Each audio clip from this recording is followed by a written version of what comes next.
AP ముఖ్యమంత్రి చంద్రబాబు నాయుడు ఎప్పుడైతే ఈ లడ్డు గురించి వివాదం జరిగింది, లడ్డూలో కల్తీ జరిగింది అనేటువంటి ఆరోపణలు చేయటం జరిగిందో అప్పటి నుంచి కూడా దేశవ్యాప్తంగా పరిస్థితులు మారిపోయాయి. ఇప్పటికే దేశంలో ఉన్నటువంటి దాదాపు అన్ని ప్రధాన దేవాలయాలు ఆయా దేవాలయాల్లో ఇస్తున్నటువంటి ప్రసాదం మీద దృష్టి పెట్టాయి.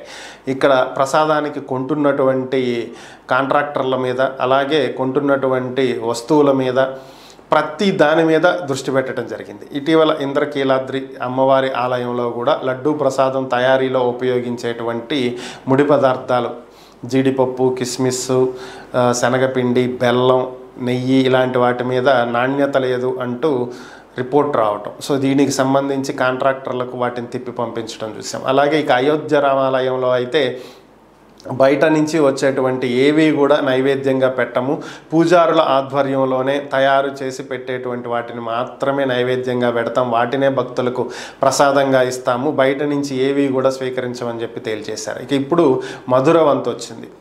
శ్రీకృష్ణుడికి సంబంధించినటువంటి దేవాలయం మధుర, ఇది అందరికీ తెలిసిందే. సో అయితే బృందావనం, ఇక్కడ బృందావనం అనేటువంటి ఈ ప్రాంతంలో ఉండేటువంటి దేవాలయాలన్నింటిలో కూడా ఈరోజు ఒక కీలక నిర్ణయం తీసుకోవడం జరిగింది. ఇక్కడ ఏంటి అంటే ఇక నుంచి లడ్డూ ప్రసాదాన్ని ఈ దేవాలయాలన్నీ కూడా బ్యాన్ చేసినాయి. సింపుల్గా వన్ వర్డ్లో చెప్పాలంటే బ్యాన్ చేసేసినాయి. ఇక నుంచి లడ్డు అనేటువంటి ప్రసాదాన్ని బృందావనంలో కానీ మధురలో కానీ ఎక్కడా కూడా ఇవ్వరంట. ఇక నుంచి భక్తులకు ప్రసాదంగా ఇచ్చేటువంటివి ఏంటి అంటే ఎప్పటి నుంచో పురాతన కాలం నుంచి ప్రసాదాలుగా పెడుతూ వచ్చినటువంటి జీడిపప్పు, కిస్మిస్, పంచదారతో తయారు చేసినటువంటి వస్తువులు ఇలాంటివే ప్రసాదంగా ఇస్తారు తప్ప, లేదా పళ్ళు